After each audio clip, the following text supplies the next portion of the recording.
என் பாண்டியே என் துறையே மல்லிகைப்பூ வடக்கி மயக்கி முடிச்சவனே முல்லப்பூ வாசத்துக்கு முண்டி முடிச்சவனே என் பால் பாண்டி ரங்க பாண்டி என் சீமானே நீ கிளம்பு.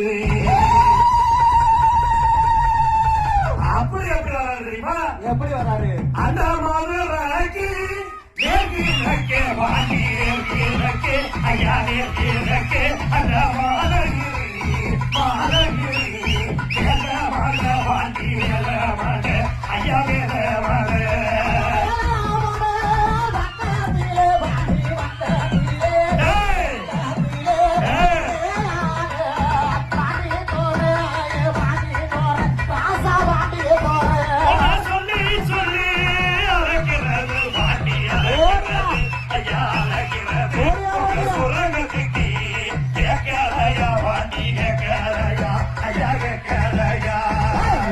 ஐயா